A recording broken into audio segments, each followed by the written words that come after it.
Gantian ya.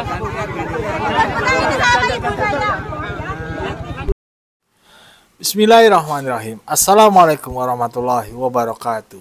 Sobat-sobat ngabarin kabar, semoga selalu dalam keadaan sehat walafiat, serta diberikan rezeki yang halal, berkah, lancar, dan juga banyak. Ya, tadi begitulah sebuah intro kunjungan Pak Jokowi pada saat di Banjarnegara.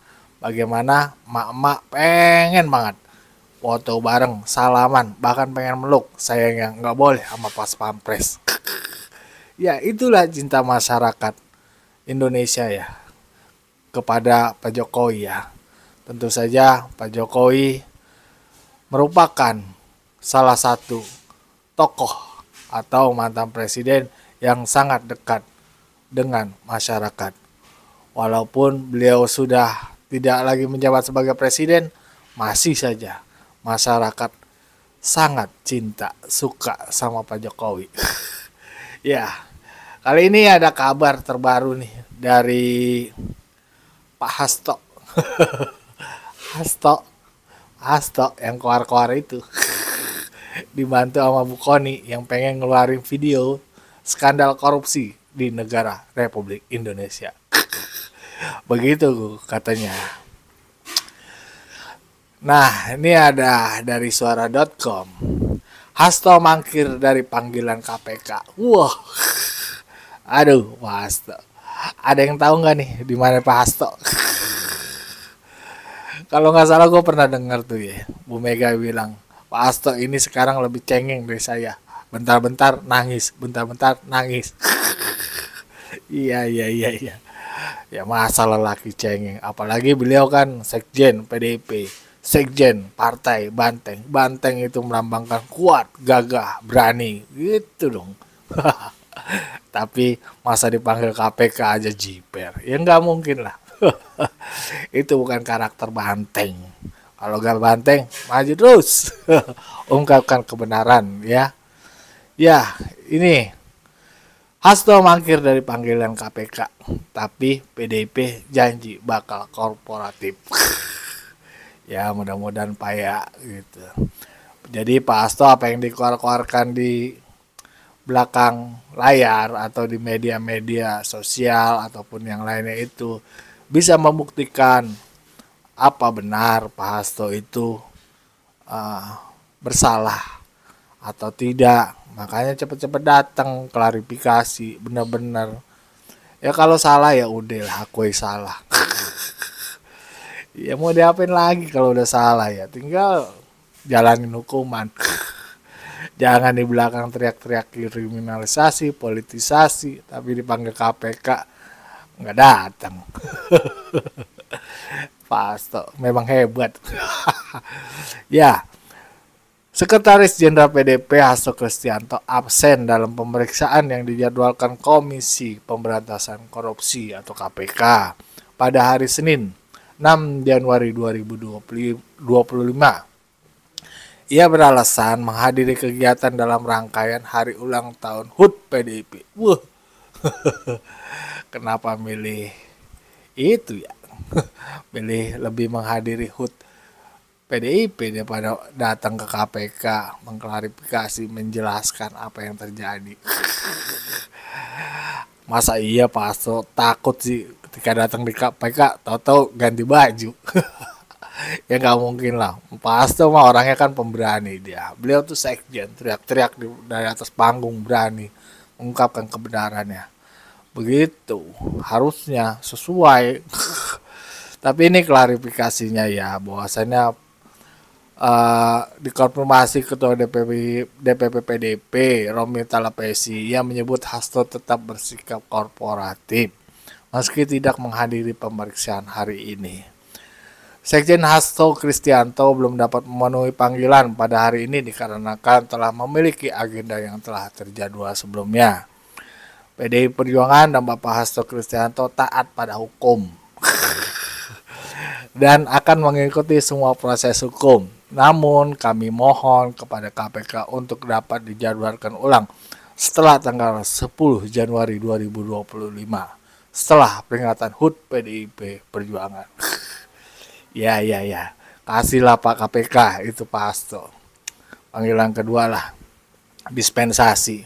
Beliau ingin menghadiri KPK, menghadiri HUT PDIP. Mungkin nanti di sana mungkin beliau akan keluar-keluar lagi. Mojok-mojokin Pak Jokowi lagi. Aduh, nggak ada habisnya Pak Hasto. Mendingan datang menjelaskan langsung ke KPK apa yang terjadi sebenarnya. Benar dan salah serahin ke hukum, ya enggak?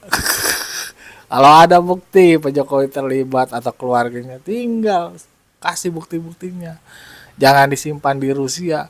Seolah-olah nih Pak Hasto ngumpetin ya para pejabat yang ada di Indonesia itu melakukan skandal-skandal korupsi besar. Seakan-akan ya. Seharusnya kalau dari dulu Pak Hasto udah ngasih tahu ya. Lagi zamannya pemerintahan Pak Jokowi. Pak Jokowi misalkan memang nyeleweng atau berbelok arah karena melakukan sesuatu hal yang merugikan negara, laporkan langsung Pak. Jangan ditunggu. Ini kalau udah kejepit baru buka-bukaan. Ini aneh ya kan. Nah artinya selama ini kalau memang itu benar, berarti bisa jadi Pak Hasto itu ngumpetin apa-apa skandal korupsi yang terbesar. Artinya dia kagak peduli nih sama negara, ya enggak? Mungkin ya kan ya. Kalau dilogikain kan begitu. Kenapa kagak lagi terjadi hal-hal yang nyeleweng, ada pejabat negara yang nyeleweng nggak langsung dilaporkan, malah ditunda buat senjata nyerang. Harusnya pada saat itu dikasih tahu lah. Jangan ditunda-tunda, langsung hajar Pak Hasto. Itu. Bagaimana nih Pak Hasto? Malah ngasih kepercayaan ke KONI, nyimpan video di Rusia. Iya, yang kita tahu kan itu. Bahkan KONI itu ngancam-ngancam, semua lah diancam. Terutama Pak Jokowi dan keluarganya. Ibu Iriana juga ikut-ikutan. Ada-ada aja emang nih. Ya begitulah tadi klarifikasi dari Sekjen PDIP ya. Kenapa Pak Hasto kagak bisa datang panggilan KPK ya. Itu tadi beliau udah ada jadwal duluan sebelum panggilan KPK. Ya. Nah ini ada video dari Instagram nih ya, yang lewat-lewat. Kayaknya ini orang kader PDIP juga. Kita simak aja ini. Ya, let's go. Omongannya gedabrus. Alah, entut berut. Hari ini saya akan menceritakan kronologi sebenarnya dari Harun Masiku. Mungkin video ini sedikit panjang karena saya akan menjelaskan kenapa saya bersuara. Ya, buat para kalian yang bilang saya ini adalah pengkhianat di dalam tubuh partai. Mungkin yang saya lakukan ini adalah mewakili suara dari kader-kader yang mungkin pada saat itu merasa terjolimi. Pada 2019 di Sumatera Selatan, salah satu dapil terjadilah pemilihan legislatif pada saat itu. Lalu pemenang suara terbanyak jatuh kepada Nazarudin Kemas. Sehingga suara-suara yang lain itu dianggaplah PAW. Pergantian antar waktu menunggu antrian. Diambil dari suara terbanyak jika yang terpilih mengalami kematian, mengalami sakit keras, ataupun penahanan KPK dan kasus-kasus hukum lainnya. DPR RI terpilihnya itu, Pak Nazarudin Kemas, meninggal dunia. Otomatis sesuai prosedur, yang PAW adalah suara yang nomor 2 terbanyak setelah yang terpilih. Harun Masiku adalah jajaran daripada anggota legislatif yang bertarung dengan mereka. Harun Masiku ini di urutan suara ke-6 terbanyak. Artinya dia ini kalah telak. Lalu upaya-upaya penyundulan yang diduga dilakukan oleh si Harun Masiku dan kata penyidik KPK itu dibantu oleh Bapak Sekjen PDI Perjuangan untuk menyundul suara dari si wanita ini, suara terbanyak nomor 2. Kita tahu sendiri dalam kontestasi politik tidak ada yang tidak dikerahkan. Jiwa, raga, materi semua kita perjuangkan. Jangan munafik, setiap yang berkontestasi politik pasti ingin menjadi pemenang atau pejabat. Begitu pula dengan saya.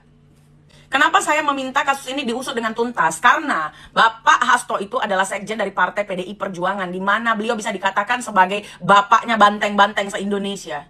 Jika Bapak kami melakukan hal tersebut, maka saya pun kecewa. Bukan hanya negara ini yang harus dibenahi, tetapi apa? Di dalam partai sendiri harus dibenahi, posisi-posisi strategis itu jangan sampai menggorok, jangan sampai menyundul atau merugikan sesama kader. Itu yang saya maksud. Kalau memang tidak terbukti, bagus, artinya top untuk Bapak Sekjen. Tapi kalau memang beliau seperti yang dikatakan oleh penyidik KPK, suap menyuap untuk menyundul suara yang seharusnya duduk demi si Harun Masiku, si suara terendah.